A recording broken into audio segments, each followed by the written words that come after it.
and they would try something.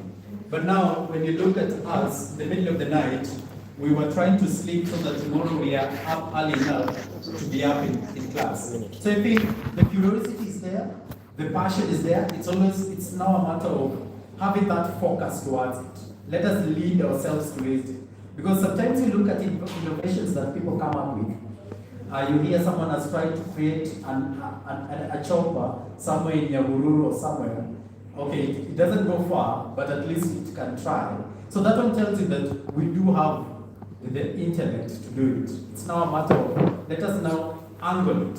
Let us angle it towards adapting innovations. And if I may jump in, I think you're exactly correct, but I think the additional challenge that AI has is the infrastructure, right? So even if there was a child in your example who we could see has the capability of being able to code, we on this continent don't have the infrastructure to have allowed them to be able to make, the tools, the LLMs, that are, that develop ChatGPT and DeepSeek, which, brings us to government, what's the word? Government investment. If our governments are not keen to be able to invest in these up and coming technologies, it's really going to be impossible for us to be able to keep up because other governments are doing the same as well. And I think just taking it, because you both taking it back to the foundation of, how we start off in school, and what that looks like, and how that evolves, right? So, Kezia, what kind of AI elements are you seeing being integrated into journalism training? In film school, broadcast journalism school. What are some of the aspects that you're seeing, at least so that even the concerns that we're raising here, perhaps if we started addressing them from that level, So one thing is the elements of journalism will never change. Technology is there, but looking at the media ethics, looking at the code of conduct, those things don't change. So if it's actually just about AI is about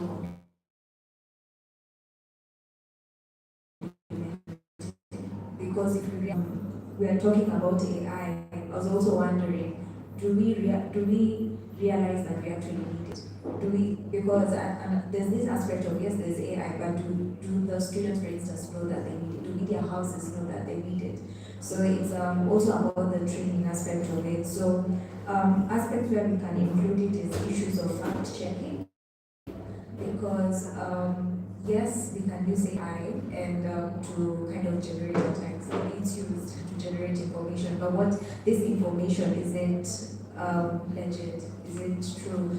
So it goes back to the foundation of who's your source, So as much as it can give you can ask, for example, you can prompt AI that, you want to do this interview, there are certain people can it give you a list of people that you can interview?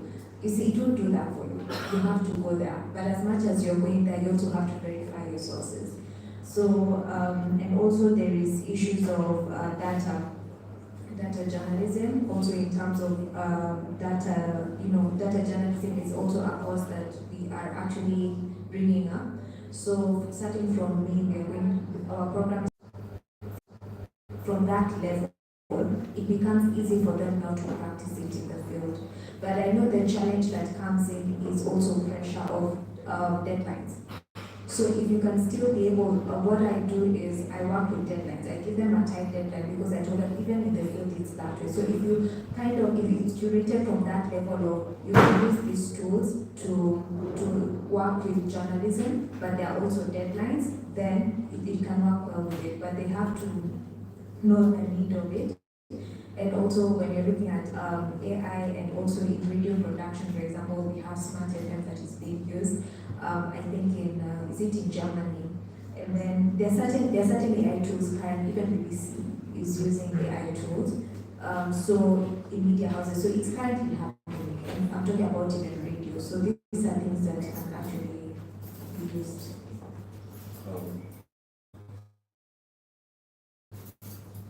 And you both the perspective of how can media organizations also use AI to their maximum benefit, especially for business. So, I just wanted to ask you, because you downloaded the funding perspective, how do you think this is smooth. Yeah, so there's obviously the aspect of supporting content generation, as we talked about. There's also the aspect of being able to identify audience and tailor the work that they're creating directly to an audience, which supports monetization, right? You're pushing the content to the people who actually want to be able to see it. And then also being able to analyze based on what an audience is, like based on what people are reacting to, you can use AI to then tell you know, what to create. So it can support in monetization, in analysis, in content generation. Yeah. Are there any interesting examples you have from EDMI, for example, or even just your wider travels when you're attending conferences? So I would say for myself, there's an application that I'm trying to use called HeyGen. So it's one of those video production AI tools. So I would say that my experience using this tool is much like any other tool. And I think that Morris mentioned earlier, you think that once it outputs something, it's pretty much close to perfect. But being someone who's experienced in the field and also thinking about the output that I want to recognize how the apps still have a ways to go. So, I mean, it's not yet, they haven't yet taken over, creativity and whatnot.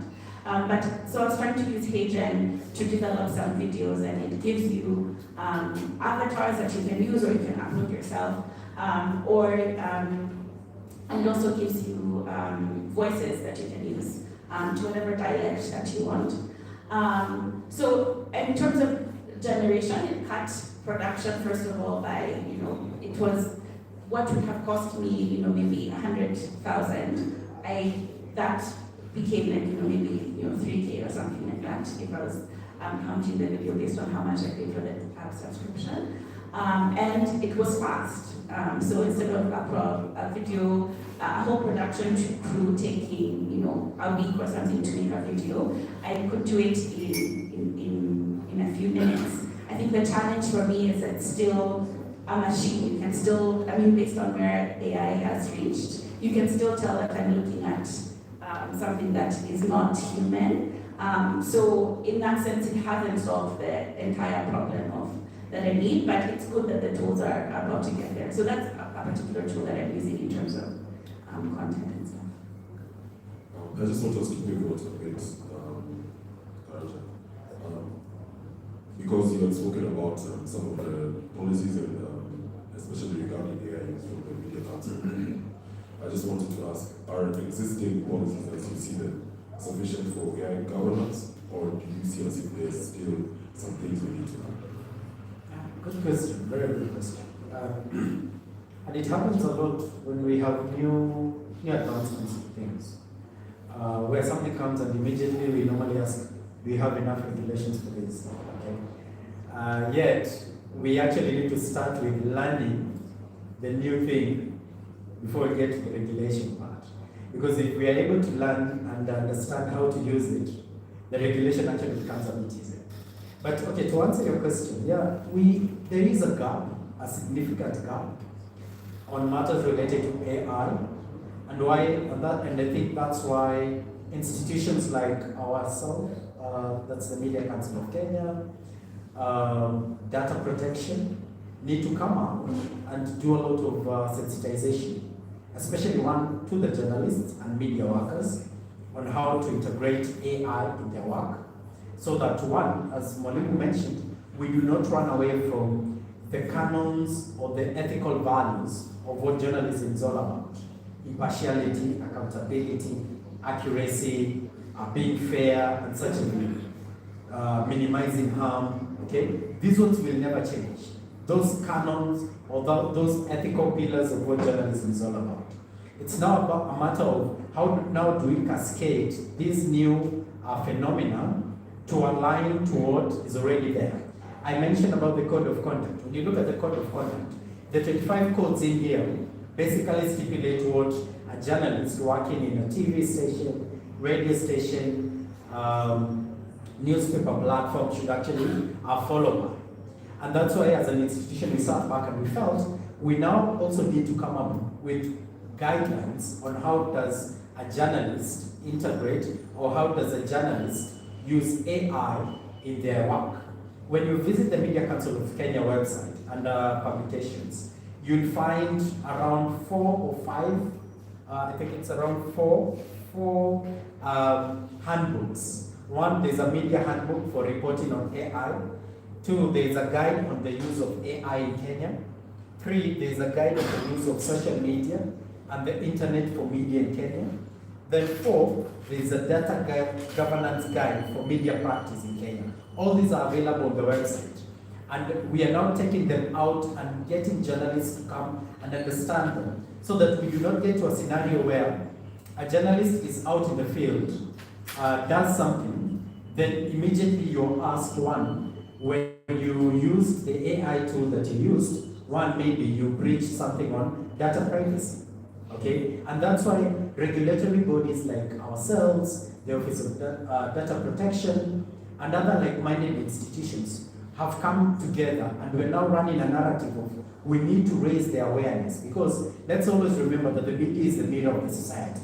So whatever we show has a direct impact on how the members of the society will relate with our information. So if if we use AI and we get to a point where the content we are putting out there is biased, lacks impartiality, lacks accuracy, as Mwalimu mentioned about fact-checking, because AI will present you with whatever information you ask.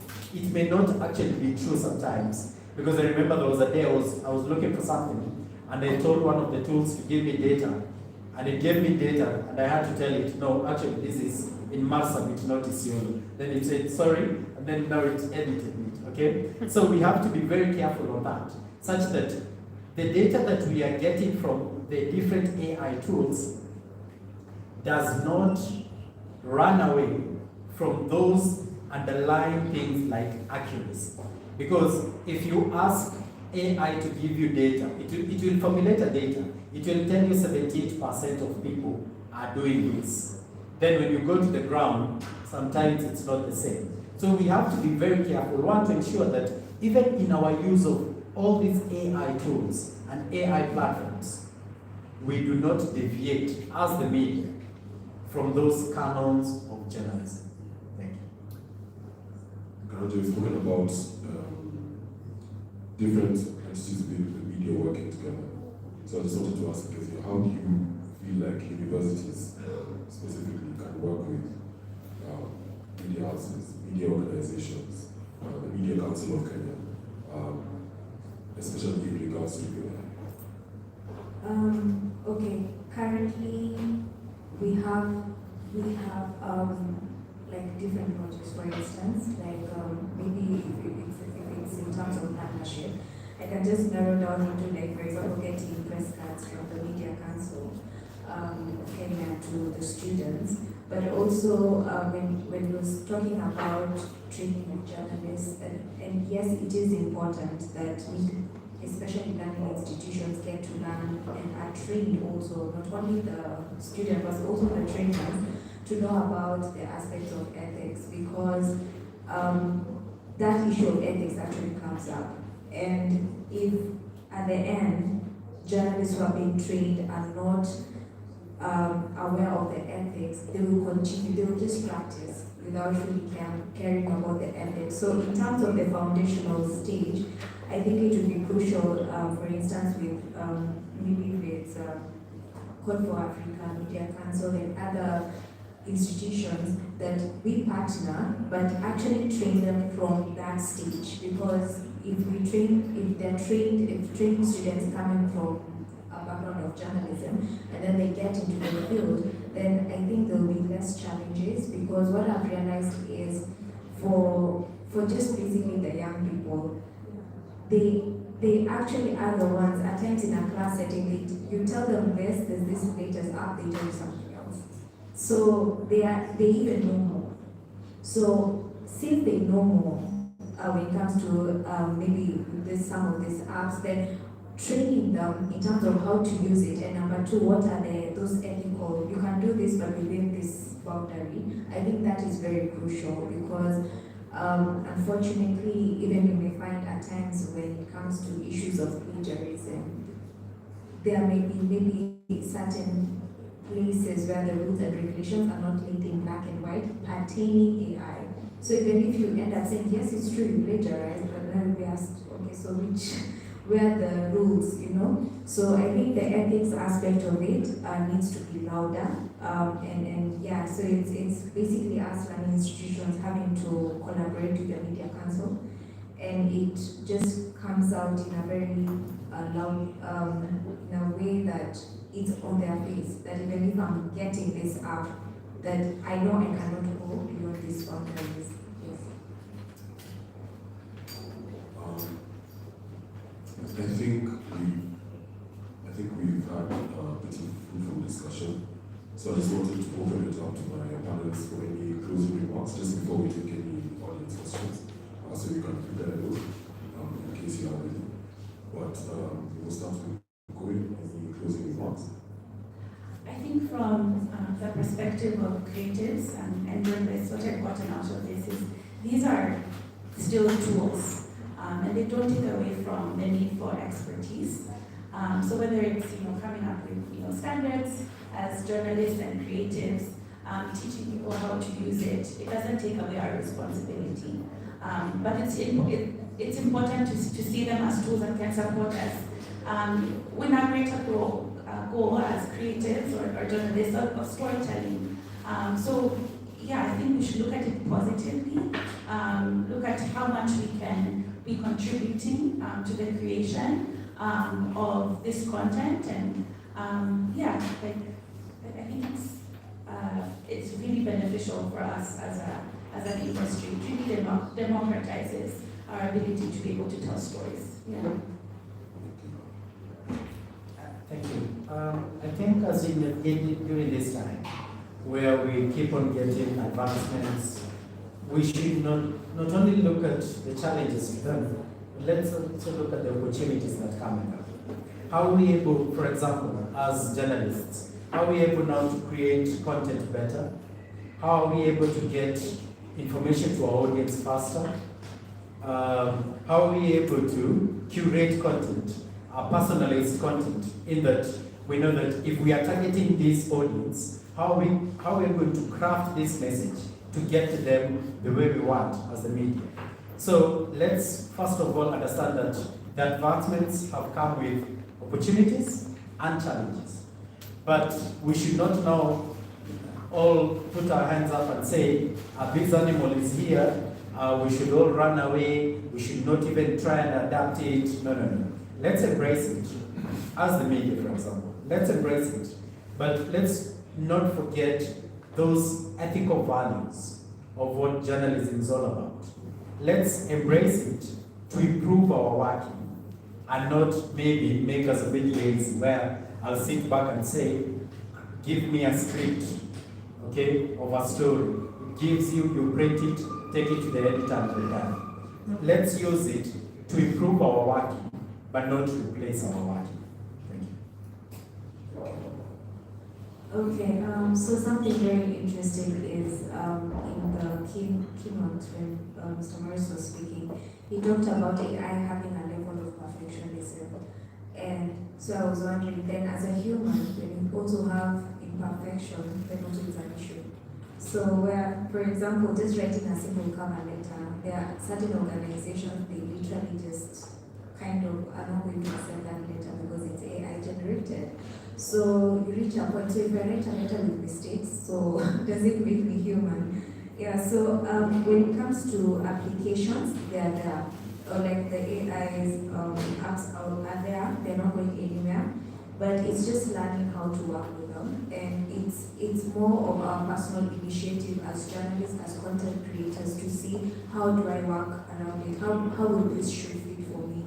So it's not going anywhere. And it's reached a point even for when you're applying for grants or funding for a film, for example, you'll find that, I remember there was one that was taking place and I asked the producer, it was in the UK, and I asked him, so what if someone uses AI? He said, oh, they don't mind, but just mention you used it.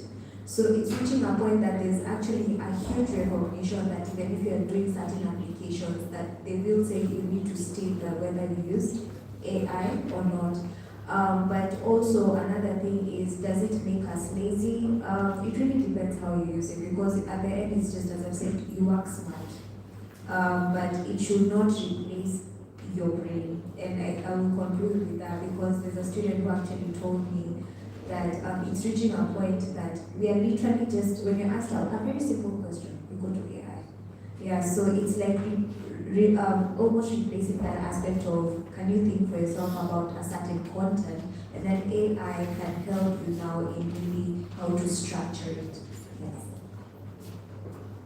Thank you very much, everyone. Do we have any questions from the audience?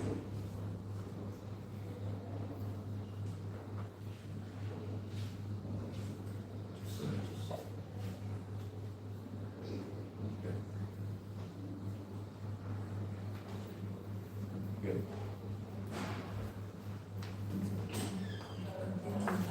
My name is Victoria from Norway. I wanted to find out when it comes to students, like you mentioned, Madam Kezia, that they are allowed to use AI in some of their assignments. I'm just wondering, what are the quality of journalists that we are producing or we are seeing now? Because I understand that media is more hands-on job. When you compare journalists from the years past and the ones that are coming out from the universities and colleges now, those that are using AI to think, what is the quality? Thank you.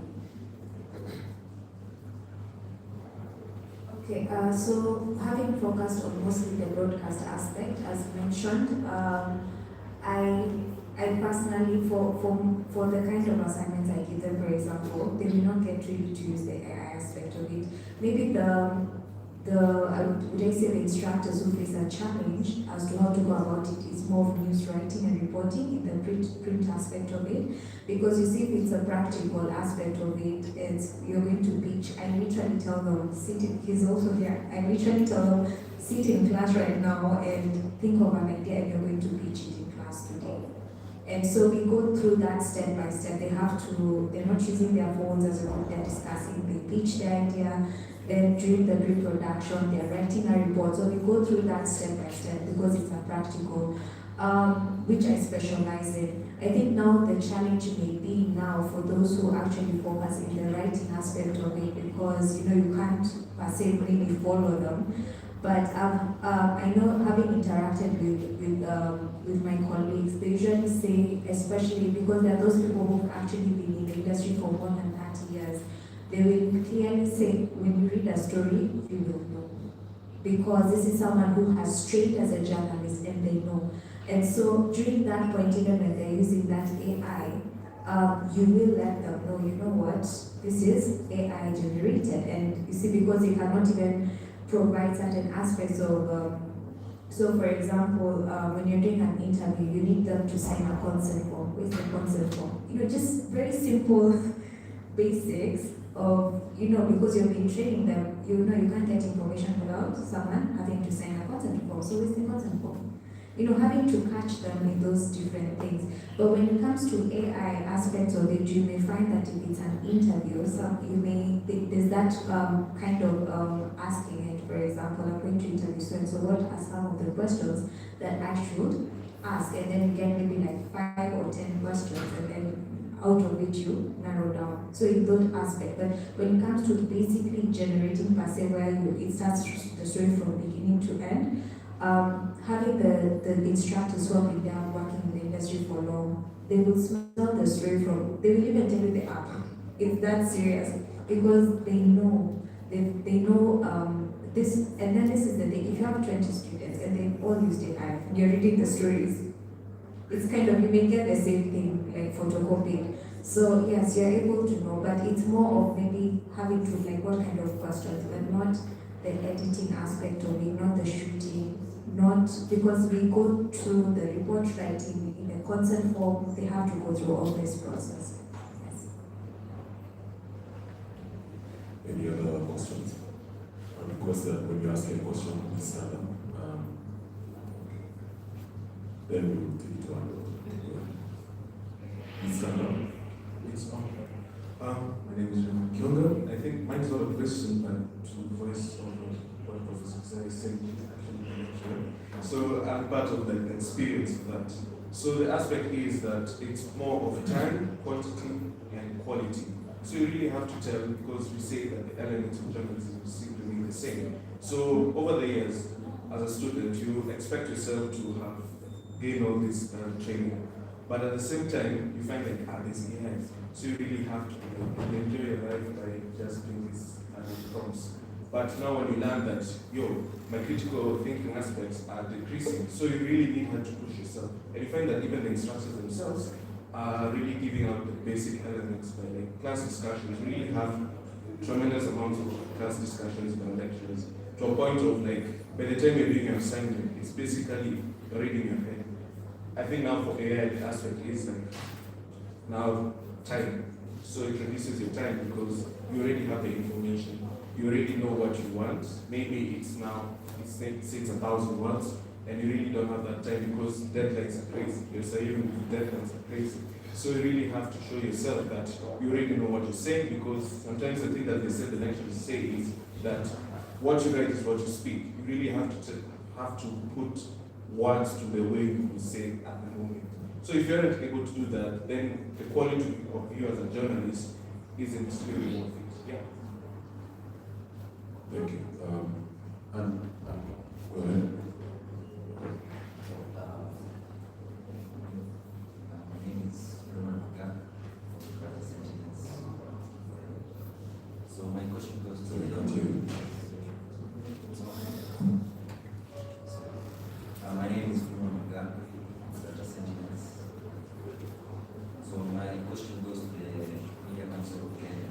So I'm really curious on how they get the regulations on the ever-growing AI and journalism.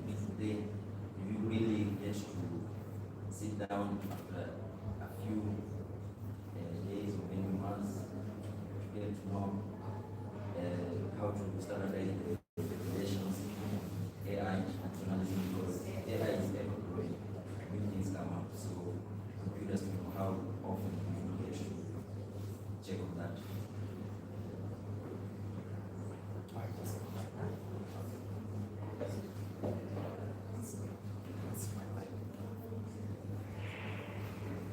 Thank you, Magai. Yeah, that's a very good question. I'm curious. Yes, you see, let me use the Constitution of Kenya. We formulated the Constitution of Kenya in 2010, and we set out rules of how things operate. We normally have 3 key rules that actually guide media practice.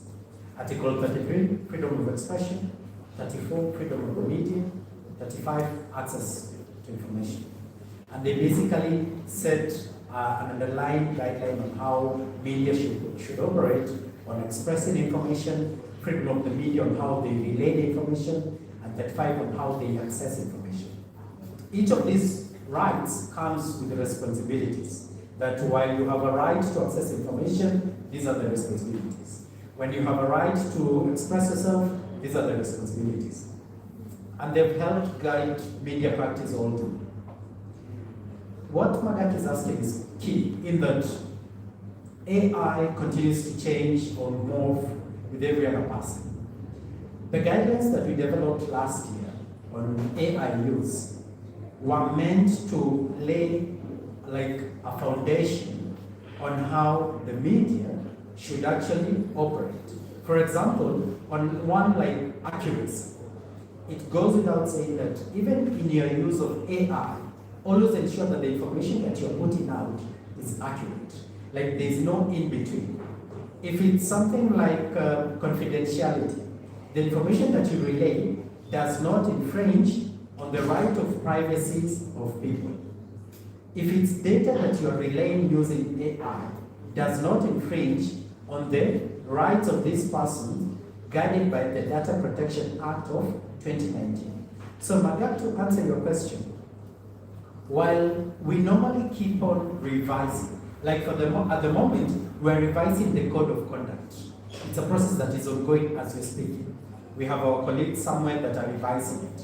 Because this second schedule of 2013, we feel that the guidelines in here have been regulating how the media is working. Changes have been happening. What media was in 2013 is not what it is in 2025. So the guidelines, while they were set last year, they have laid a foundation. Reviews of them will continue as we witness how is AI changing.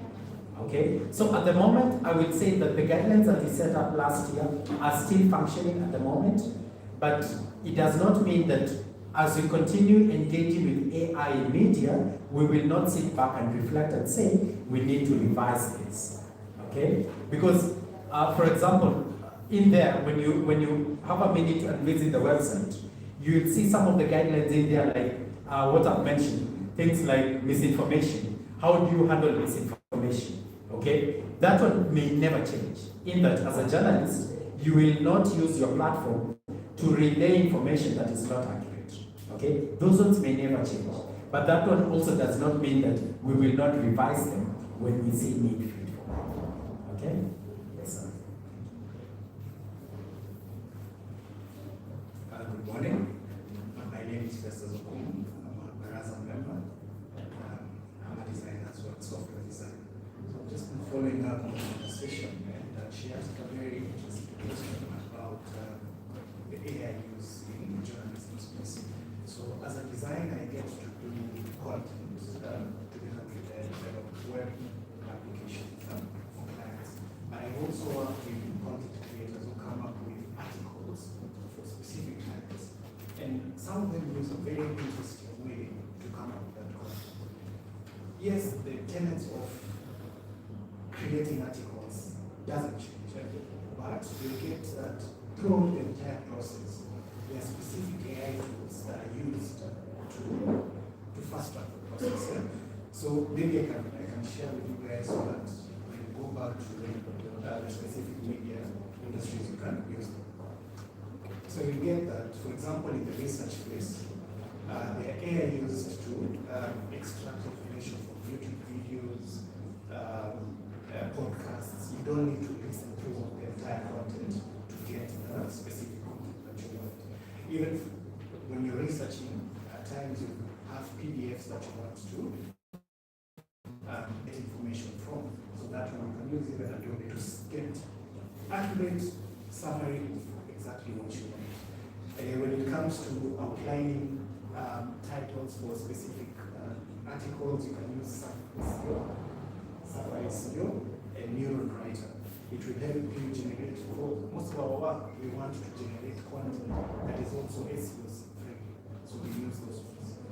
For content drafting, I think this is where majority of the people just use ChatGPT. Yeah? But ChatGPT, generally what it means is it's an LLM. GPT meaning generative, pre-trained, transformed. So it generates content which it has been pre-trained on. But you get, there are other LLMs which also serve the web.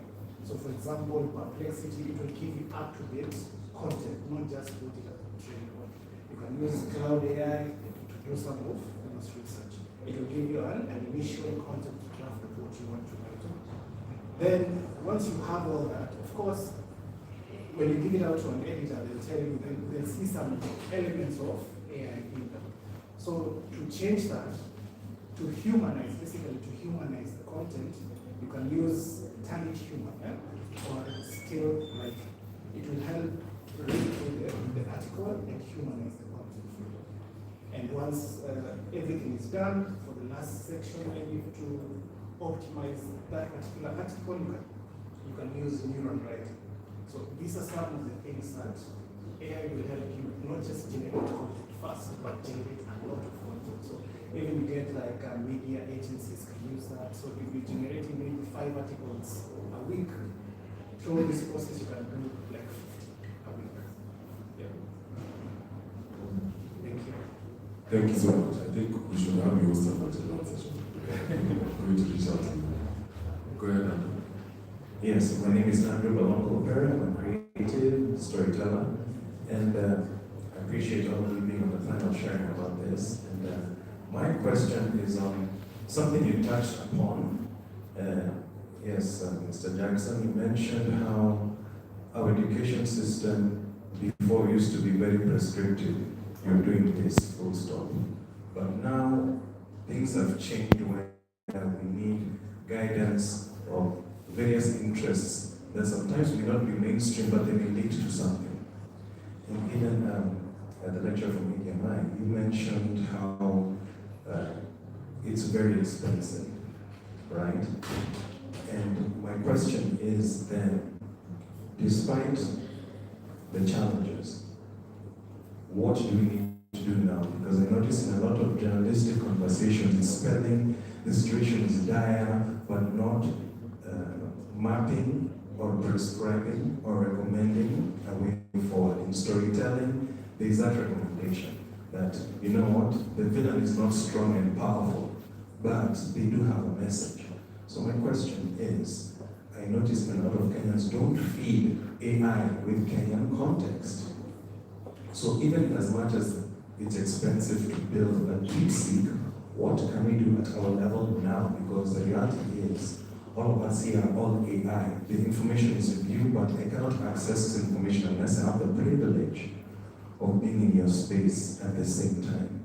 So how can we then take the responsibility to our own hands to feed our Kenyan ecosphere, our Kenyan knowledge and context? So each one of you, what do you prescribe is our way forward?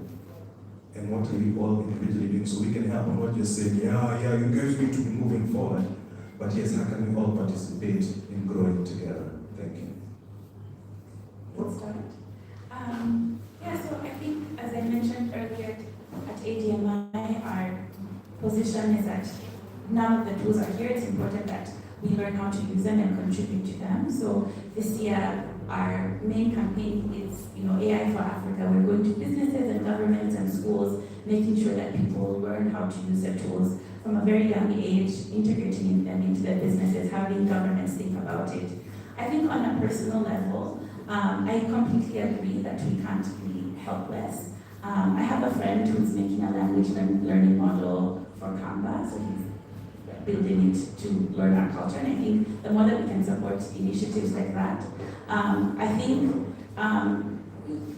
to the conversation earlier around, using AI in journalism, one of the things that you understand while you're using AI, that the output is only as good as the prompting that you give it. So I think it's still an encouragement that you still need to be a whole human being. You still need to read books, you still need knowledge, you still need to interact so that you know whatever output that you're giving AI is important. So it's important to still do that in schools, right? Still, give children books to read, still have them interact and have conversations, but training needs to begin from a very young age. Children need to be very adept at using AI tools and being comfortable with them, and giving them the opportunities to also make those as well. I think that's our perspective. Hello. Okay, good. Andrew, yes. Yeah, it's true. We should not sit back and say, Satutadu. You know that friend who always asks you, Satutadu? No, we should not sit back and be that friend. What we are doing as an institution, one, we are raising awareness, as I've mentioned, among journalists on proper use of AI. And I think if you notice, I was taking a lot of very quick notes when it was pencil. Festus was writing, because I also need to use them later on. So I was taking notes because we need to keep raising awareness of the people, one. Then two, as an institution, we've also been engaging with high school students, not only campus students. At the moment, what I introduced, the Media Information Digital Literacy Forum, we are visiting high schools and we are raising awareness for the students there on responsible consumption, creation, and dissemination of information. Because if we again go back a few weeks or months ago, when people were saying that there is an age that is not using AI the way it should be, they were putting people in other places because we do not want to put them there. we have gone to high schools and we are telling them there is proper use of AI. How can you use these advancements in technology to actually even start earning a living for yourself? Because look at the students we have in high schools. They have very active TikTok accounts. They have active Facebook and YouTube accounts. There is a way they can monetize this, but they don't know this. And that's why as an institution we have gone ahead.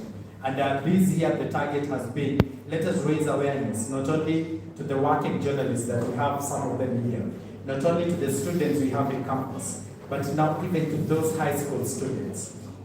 So that after 4 years in school, when they actually leave, they have an idea, how can I use the platforms that I have to actually make a living of them and actually become responsible consumers, creators, and disseminators of information. Thank you. Just to answer also your question, I think one of the things when you're talking about AI, I looked at it as a supermarket. When you go to the supermarket, you don't buy everything. You go to exactly what you want and what you need. So it's the same thing with the AI tool. So, for example, with our program, we have an MA, Masters of Learning program. And I remember at first I was having, you have to get information and fill all the 14 weeks within a certain time.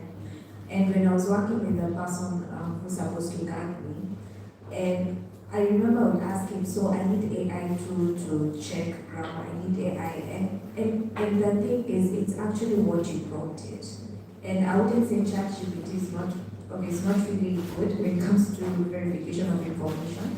But he directed me, said, why don't you try using Copilot, And it worked. So you prompt it, like, I need videos on ABC, like, even if it's a journalist, I need videos on gender-based violence, and then you find the videos. So it's really about how you prompt it. So, and those are free.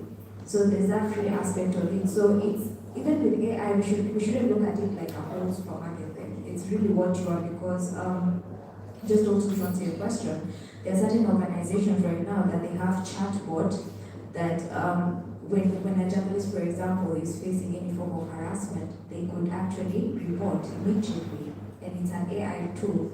So it's basically, yes, the AI is there, but what do I need it for? And then that's when you dig deeper to check, because for looking at creatives in the film industry, I'm aware that there is training going on how you can actually use AI for script writing, because I'm happy also in filmmaking.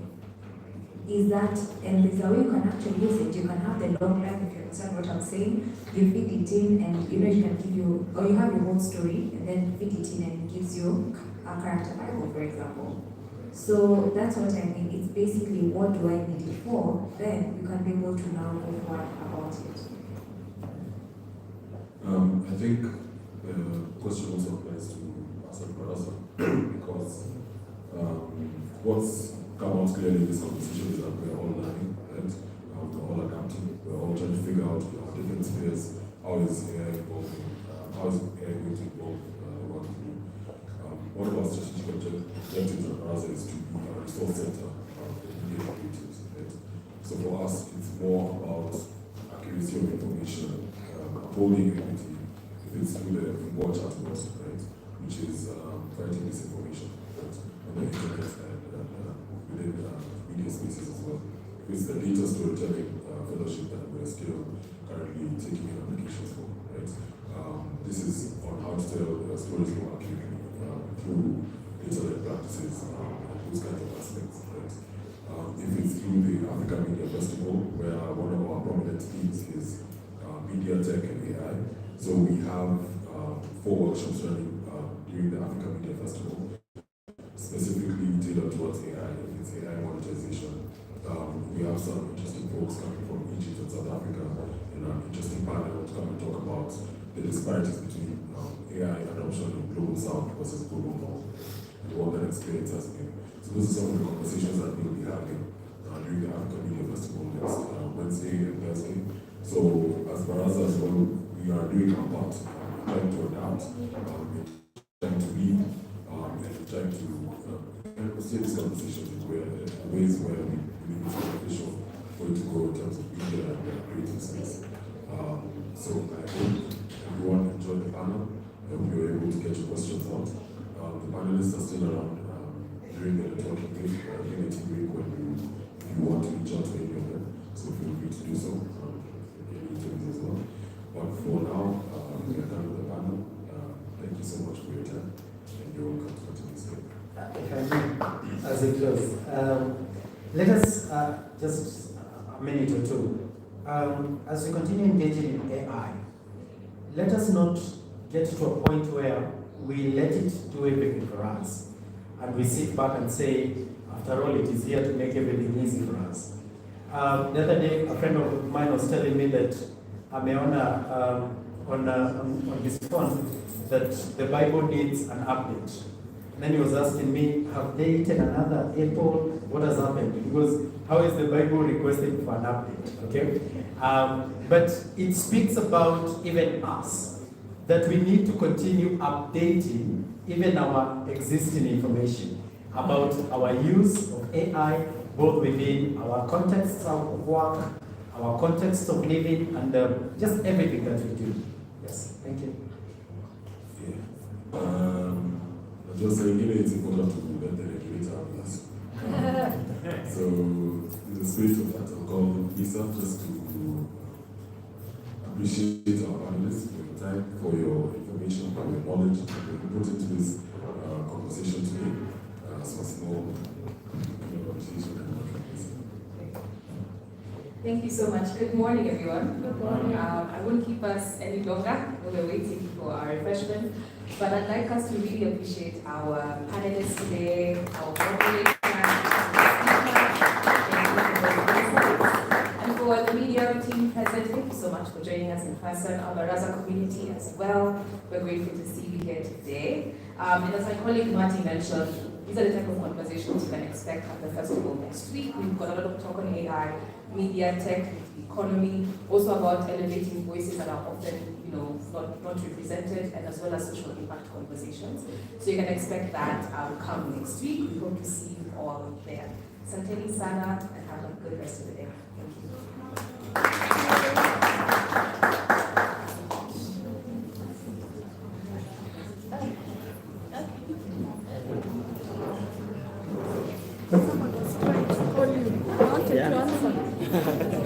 They cannot interfere. So it interrupted you. Yeah, interrupted, Like yeah. streaming Yeah. at some point. Yeah.